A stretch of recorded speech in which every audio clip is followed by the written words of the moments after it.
Welcome to another InWheelTime podcast. From Hovis's Hemi Hideout in Brookshire, Texas, it's the InWheelTime Car Talk Show. Just ahead, we got the owner, the proprietor, the man behind the legend here at the Hemi Hideout, John Hovis. That's coming up.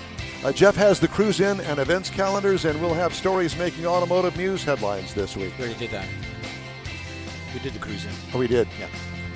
Well, you know what? It would probably help if I turned the page. Turn the page there, Bob Seeger. Thank you. Bob Seeger. Yeah, so what we're going to have is a review of the 2025 Toyota Camry. Go. Thank you very Hello. much. It's always good. Howdy, along with Mike out of this world, Mars. We always need more Jeff Zeka, Chief Engineer David Ainsley. I'm Don Armstrong. Glad you could join us today. Jeff, there he is. yeah. Slide this way. Boy, timing is everything, John know. Hovis, and you can't do it by sitting down. You're going to have to stand up. Here with him. Oh, yeah. So I know that you want to sit down because you've been on your feet all morning long, but we're not going to let you do that. So I guess why don't you hold the microphone? We've got our own speakers here, and we can just kind of do our own thing. So I wanted to start this interview with John about the Hemi Hideout and the Hemi Hideout's actual beginnings. What made you decide to build something like this?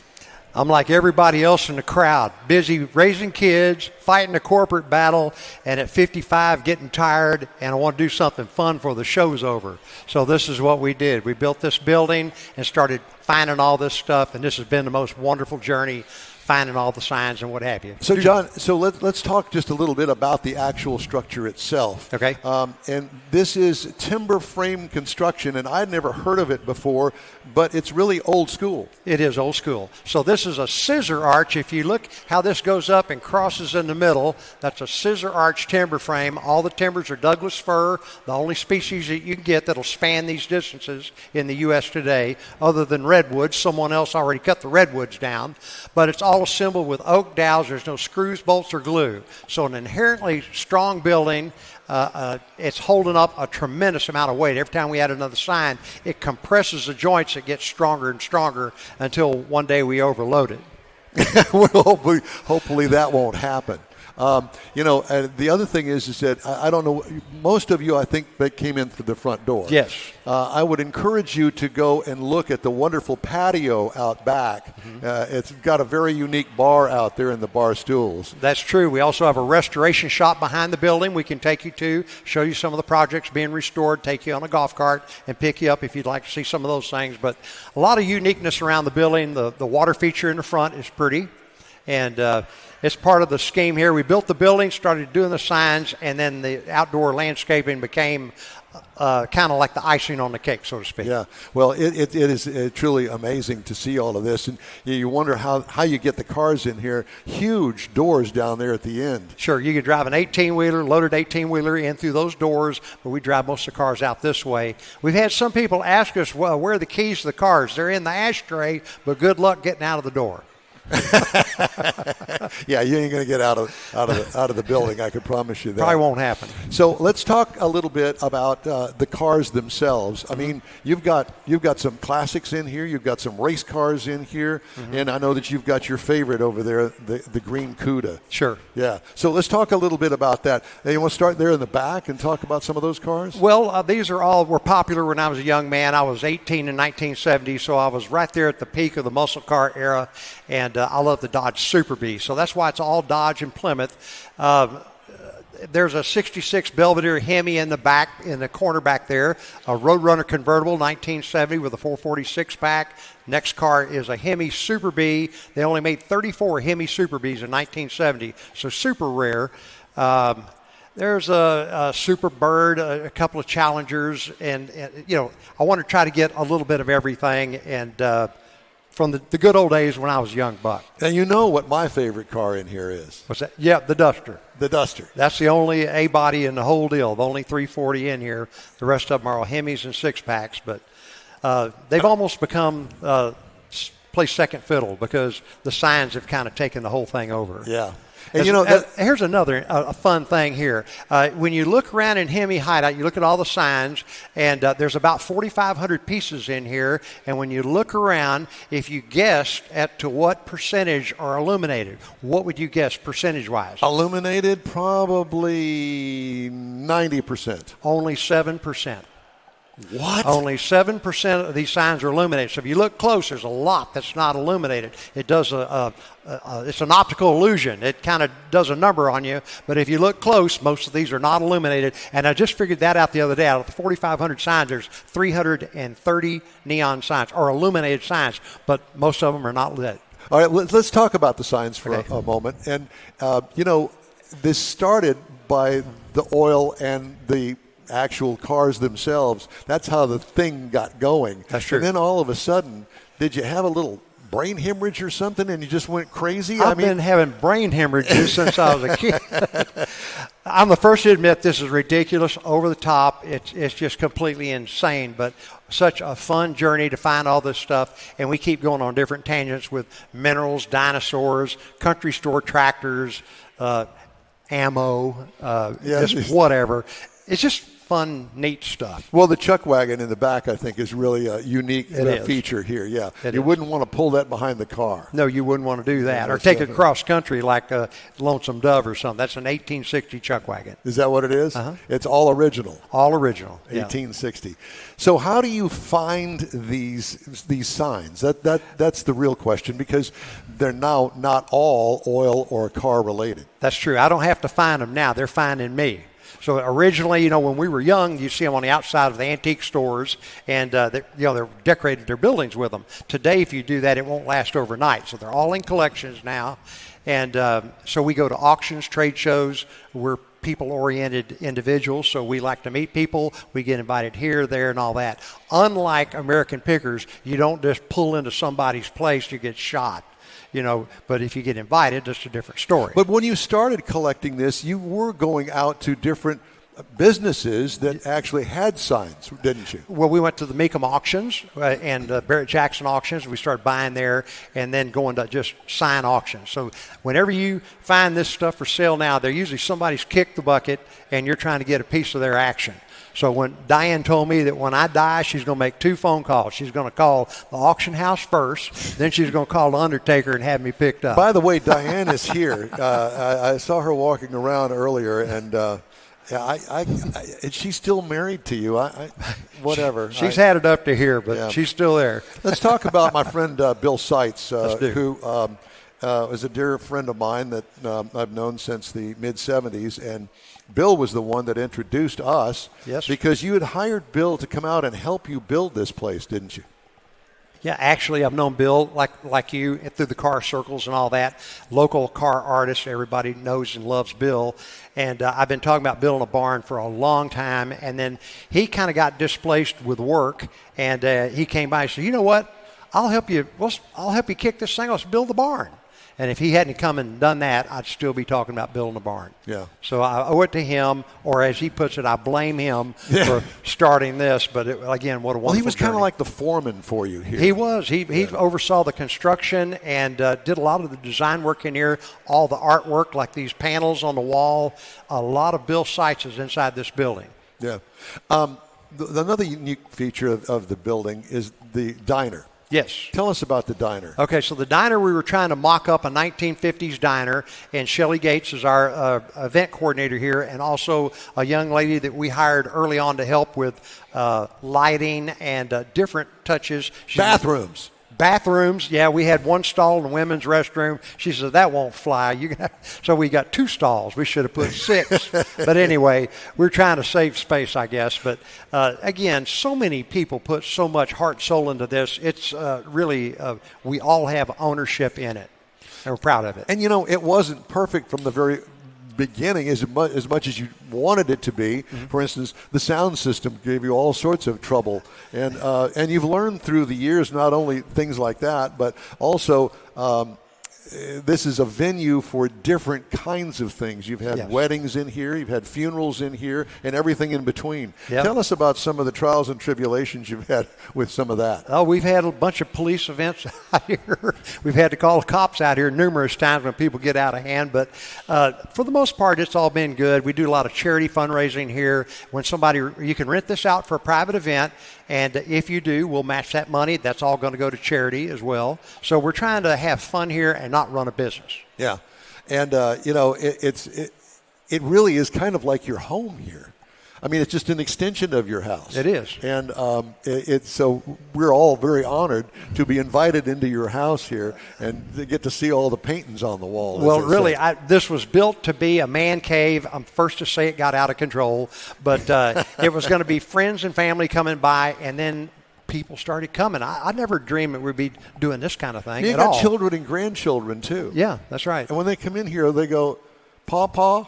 Well, what happened to you, Paw? well, it's their parents that are asking me what happened to me. It's truly unique. And, the other thing is, coming out here today, I want to congratulate Texas Department of Transportation because we actually have a freeway and an exit ramp to get here, and not the orange barrels. I was truly amazed. 11 years. Unbelievable. 11 Only years. in America. Yeah, some of the worst wrecks, we used to call it the death walls that were out here with 2 lanes to get out to the Hemi Hideout. Yeah. And things have evolved really over the years here at the Hideout. I mean, when I first came out here with the InWheelTime Car Talk Show, we had a heck of a time trying to get the internet out here. You went through hoops trying to get internet out here. Well, if it wasn't for David, we still wouldn't have it out here, but we're still trying to prove it as well. Yeah, to bore a tunnel under Interstate 10 to get internet over here. Yeah, so. And now, think of it 11 years ago, there was a big gap between Katy and Brookshire. Yeah. There's no gap anymore. It's nothing, and everything continues to go. Well, when you and I west. were kids in the Houston area, when we were even, say, 15 years old, there was nothing outside of Loop 610. It was all farms and ranches. That's correct. So a lot's changed here. When I moved to Houston, there was no Loop 610. Oh, okay. And especially the West Loop, it was Post Oak. Although and there's sections of Post Oak now along the way. That was the olden days. Yes, I know. Thank you for reminding me of that I am older than you. But anyway, John, it's truly amazing. I did want to, before we leave the interview here today, there are some signs in here that really have some deep history. And let's talk about the oldest one that you have in here. Oh, let's see. Is it the Texaco over here? Well, it's hard to explain from here, but let's pick something we can all see, this group can see from here. Let's see. For instance, this cowboy right here, that came off of Rustler Chevrolet. That's one of the few Chevrolet things we allow in here. But anyway, just kidding. Rustler Chevrolet in Cape Girardeau, Missouri. So that was on top of their dealership, double-sided sign. We added the gunshot blast, but it's a cool piece. And people ask, well, how did you move that around? You take all the glass off, and it's in 4-foot sections. See the bandana seam and across his nose? So you take it apart in 4-foot sections, bolt it back together, slap all the neon on. An early piece of, here's a little bit of neon history. This color here, the Ferguson system, that's the only color that's neon. If you take clear glass, fill it with neon, and electrify it, it burns orange. So during the Paris World's Fair, they're building the Eiffel Tower. They discovered neon, and they lit up part of Paris and stole the show from the Eiffel Tower. People couldn't believe what they were looking at. But that's the only color that's actually neon. The others are argon gas filled, the welding gas with phosphate coating on the glass. So in early days, that color, and when I was a young man, like in the early 50s, we had white, gold, and blue came along. Now there's 64 colors. So a little lesson on neon. One of my favorites that you pointed out to me, it's kind of back in the back there. There's a Dodge sign that's in a box. Yes. Tell them that story. So the Dodge sign in the box is 1938, new original stock. We just saw the slats out, plugged it up, it fired right up. We found that in a building that was falling down in Franklin, Tennessee. Just stupid luck. Somebody bought it brand new, and it sat in their building all those years until we discovered, brought it home. There's another sign that's more up here next to the Dodge Brothers motor vehicle sign. I think it's the Texaco sign, and it's not it's not lit traditionally behind it. It's got some sort of a thing that spins lights behind it. It's like got marbles all over it. Well, it's a double-sided Texaco sign from 1918, and in those days it's electrified. And in 1918, only 2 blocks of New York City had electricity. So if you bought that sign, you had to buy a generator to light it up. It's got glass-faceted jewels and incandescent bulbs that spin around to make it swirl. But that's a holy grail piece there if you're collecting signs. The Dodge Brothers sign, it says motor vehicles right there. That's 1917. And the Dodge Brothers were responsible for Henry Ford's drivetrains, motors, transmissions. And as soon as he would steal somebody's idea, kick them aside, kind of like you do people. and so, just kidding. So in 1914, Dodge Brothers started their own motor vehicle company, and that's one of their early signs there. Pretty cool piece. Dog and suds. That draws my attention. Yeah, it's 2 different kinds of lighting. You got the neon, and then you got the moving incandescent lights. That's right. Dog and Suds out of Indianapolis, Indiana, but they're all over the Midwest, the northern part of the Midwest. One of the neat things, if you look at that sign with the chasing lights today, in 1960, neon became visual pollution. So today, you can't have chasing lights. You can't have neon on top of a building. You can't have anything flashing or an arrow flashing, no movement. You can't have these gunshot things going on because it became visual pollution in the 1960s. You know, one of the things that we didn't touch on is your family and the history of your family out here in Brookshire. Mm-hmm. And one of the neat things about it, and it's kind of hidden, it's back here behind the garage doors. There's wood from your parents' or your grandparents' business out here, the mercantile. Yeah. Tell them about that. So in the late 1800s, my grandparents moved from Armenia to Brookshire, and they built a 2-story dry goods store in Brookshire. And all this wood on the wall here and the paint is from the late 1800s. We tore the building down and decorated the building with that. In 1920, our family moved to Houston, Texas, and started Star Furniture Company. Did you know that? I did know that. Okay. So yeah, it was called Hovis Furniture, I believe. It was called Star Furniture. Oh, it was? 1920. Okay. And then there's a sign in front of the office over here that says Hovis. That's 1939. We sold out of Star, started Hovis Furniture, and competed against Star and Fingers before Mattress Mac and all that. Never made any money in the furniture business, but they did start Star back in 1920. Amazing. I think that's owned by Brookshire Brothers? Berkshire Hathaway. Yeah. It's, nationally traded thing. But anyway. Oh, well, I just think that's really a cool story, and especially the wood over here that's part of the family history. That's right. And how did you have the thought of saving that wood? I had to move that damn wood 20 times. And I decided I'm going to put it up in something. Anyway, so it's a piece of the family history, and we've got other family things in here that kind of represent our coming to America. John, thanks so much for talking to us. Thank you, brother. And thank you all for coming. We love you. Come back again. Thank you so much for taking the time. Okay. Thank you. I think that's your microphone. So we'll just leave it over here. Shelley would kill me if I lost that microphone. Hey, you can catch the InWheelTime Car Talk Show 24/7 on the Odyssey radio app and through InWheelTime.com. We also stream our weekly show on Facebook, YouTube, and InWheelTime.com. And podcasts are available from your favorite podcast provider. The InWheelTime Car Talk Show continues after this quick break. Free tacos again at the Tailpipes and Tacos pre-holiday cruise-in. It's been a while, but the popular Tailpipes and Tacos Cruise-In returns to the Lupi Tortilla Tex-Mex in Katy, Saturday, November 16th. Bring a new unwrapped toy and get a free breakfast taco. Toys will be donated to Toys for Tots and Houston Children's Charity. Get to the best and one of the last cruise-ins of the year. Tailpipes and Tacos, Saturday, November 16th, 8 to 11 a.m. Cruise in, donate a new unwrapped toy, and grab a free Lupi Tortilla breakfast taco. Tailpipes and Tacos only happens at the Lupi Tortilla Tex-Mex in Katy, 703 West Grand Parkway at Kingsland Boulevard, just south of the Katy Freeway.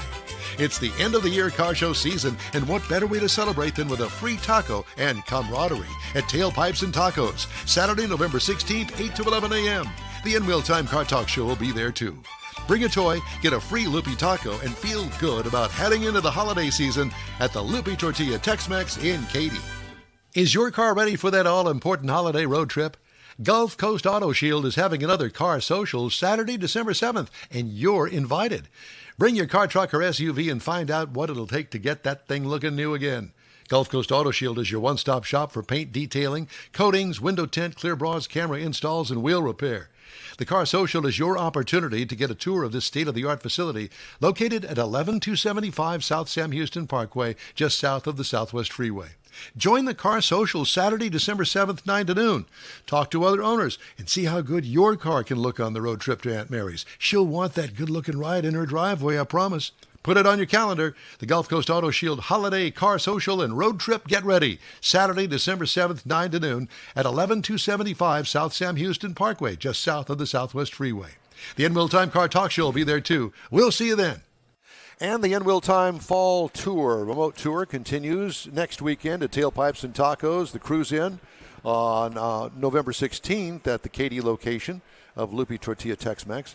Then we'll be at Gulf Coast Auto Shield Car Social, December 7th. We hope you'll stop by the InWheelTime remote broadcast booth and say hello. Time now for the Motor Minute. Jeff's got that. Yeah, for those of you who don't know, I just recently bought a car, and now I'm getting inundated with extended warranty information. Oh, no. Every day I get something in the mail. Hey, you better call today or your warranty's going to end, and then you're going to die with no warranty. That's what they're telling me. So if you see one of these come through and it says final notice, you got to respond immediately. Throw it out. Don't even read it. It's not the final notice. No, it's not final. It's final notice for them. They want me to do it. That is so funny. So the state gets your information, right? And then these companies go in there and they steal it. Well, they sell it. It's public information. Yeah. They go in there and mine it. Mine it. Steal it, mine it, whatever. It's telling me to call this number with my VIN number. Well, if you know I bought a car, you should already know the VIN number. Exactly. So come on now. Don't do it. Final notice. That's the Motor Minute. Time now for this hour's car review. I got a chance to drive the 2025 Toyota Camry. It comes in these trim levels, the LE, the SE, the XLE, and the XSE. I had the XLE all-wheel drive. This is a mid-size sedan. You know about the Camry. It's been around forever. 5 seats, including the driver, completely redesigned for 2025. New front grille is really good looking. Still kind of overpowering, but better than it was with the outgoing model. They've done some redesign work within the grille space itself and made it kind of look different. So you've got the outsides and then you got the inside. So it looks kind of like a two-part grille. Anyway, it's better looking. Side styling creates a subtle but nice appearance. Rear trunk lid has a bit of a bustle look to it. All right. But who doesn't like a little booty at times? Hey. Exhaust is 2 outlets, but they're all on one side. Yeah, so it's got dual exhaust. So it's a European look. It's a European look, yeah. Oh, yeah. What I liked about it, the overall look gets an A+ in my book. What could use improvement? Nothing. Interior highlights, integrated infotainment system. The screen itself is built into the dash. Yay. Imagine that. Yay. Odd quilted trim on the door and the dash. It's weird looking. It doesn't seem to fit, but hey, maybe you'll like it. That wasn't my cup of tea. Instrument cluster can get some getting used to, but you'll get there. Lots of cubbies throughout the cabin. Trunk room is average size. Traffic jam assist can take control of the vehicle under 25 miles an hour. Now, I did not try it because I didn't go under 25. I didn't sample it, but I understand it works really well. So if you're in a parking lot on the Southwest Freeway, you hit the button, and it basically will ease up behind the car behind you, stop, put the brakes on, so you don't have to sit there and jack with it and run the thing about looking at your cell phone and running into the back of another car, and you see it every day. Does it help you explain your words to the other drivers? No, it doesn't help that. What I like, the 12.3-inch touchscreen infotainment, it's very nice. What could use improvement? Seating is a little firm, but, my bony rear end, it needs a little bit more padding. I guess you could buy that in the aftermarket. Drivetrain, all 25 Camrys are now hybrids. And it comes with a 2.5-liter 4-cylinder hybrid engine, 232 horsepower, believe it or not, combined with the electricity. The CVT transmission. 46 miles per gallon in the city, 46 on the highway for a combined of 46. I got 41.7 over 330 miles. What I liked, plenty of usable power in this. It does not feel like a clunker, like a straight 4-cylinder engine. This thing feels like a V8. Kid you not. What could use improvement? The engine can be noisy when floored, but how often do you floor a Camry? Sorry, you just don't. Ride and handling. What I liked was everything. Ride quality is well sorted. Nothing could use improvement there. Now, here's the pricing on this. $28,400 is the base trim price. Base model price, $34,925. Price is tested $41,748 because it's all gussied up. Gussied up. Gussied up. Is this the hybrid? Did you say hybrid? They're all hybrids. All the Camrys are hybrids now. That's Hybrid what I gusset. rented to go across the country. Yeah. Great. I know. It's truly amazing. And then I tell somebody it's a hybrid. Oh, I don't want a hybrid. Oh, man, it's fast. It is. It's fast. It's got plenty of power. You want to pass somebody, it's there for you.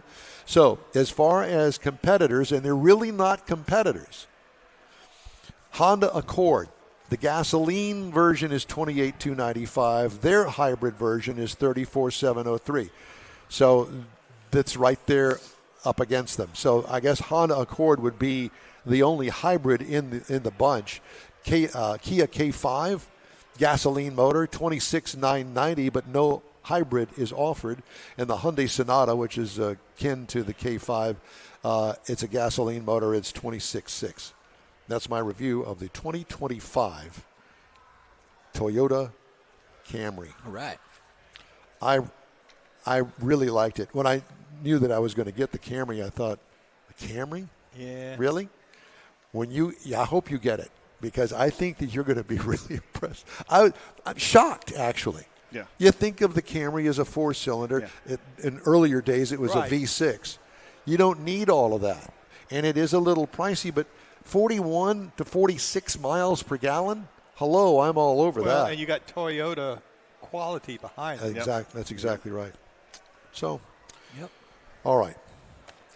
Let's see, where are we? I think Take a break. we want to take a break? Can I tell you one thing about Yes, the Camry? please. So I filled up $19 typically for the gas tank. So David took a trip all the way from where to where? Houston to Canada. Houston to Canada. Okay. $19 typically to fill up the gas tank. Yep. And it range was 523 miles. So we had 3 fill-ups to get up there? Yeah. That's amazing. Yeah. That's $60. great. Yeah. $60. Average, yeah. Yeah. You can't buy a bus ticket for $60. That's right. No. That's right. You can't It was buy a great. bottle of scotch for $60. What are you talking about? I wouldn't know about that. I'm not a David Scotch would. drinker, but I will tell you David this: would. you You're right on can the buy whiskeys for sure. You can buy a bottle of gin for $60. I'll tell you that. Well, bathtub I know gin. where you can get some for Bathtub $5. gin. Yeah, it was $5. Mad Dog 2020 there. Hey, if you'd like to get in touch with us, shoot us an email. The address is info@InWheelTime.com. We're back after a quick break. The holidays are upon us, and Pro-Am Auto Accessories is your local one-stop for the auto enthusiast on your gift list. Pro-Am Auto has been serving Houston since 1984, providing world-class products for sports cars, European sedans, and American muscle. Pro-Am was one of the very first distributors in the U.S. for brands such as Recaro, Redline, Momo, Corbeau, and Simpson. Located in the heart of Houston's premier shopping corridor, the Galleria area, Pro-Am's walk-in storefront includes an 8,000-square-foot warehouse and showroom with installation and service bays. Pro-Am reaches a worldwide audience through ProAmAuto.com, taking its local reputation to the rest of the world. Holiday gift giving is alive and well at Pro-Am Auto. If you don't see what you're looking for on the website, call and Pro-Am will lend you a hand. Pro-Am Auto, 6125 Richmond at Green Ridge in Houston's Galleria area. Call them at 713-781-7755. Hey, Houston, it's back! America's greatest hot rod tradition is Thanksgiving weekend. The O'Reilly Auto Parts Autorama at the George R. Brown Convention Center. 4 days of hot rods, customs, trucks, and muscle cars. Don't miss the Evel Knievel tribute. The Megamorph. Transforming Robot Car. Lowrider Showcase. Meet Catherine Bach from Dukes of Hazzard. Hip-hop legend Flava Flav. Farm Truck and Asian from Street Outlaws. Autorama. Thanksgiving weekend. Discount tickets at O'Reilly Auto Parts. Part of the Summer Racing Equipment Show Car Series. See Autorama.com for more info.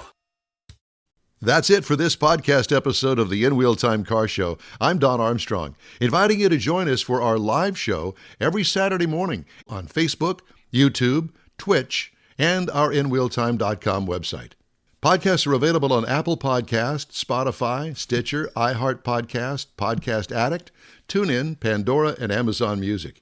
Keep listening, and we'll see you soon.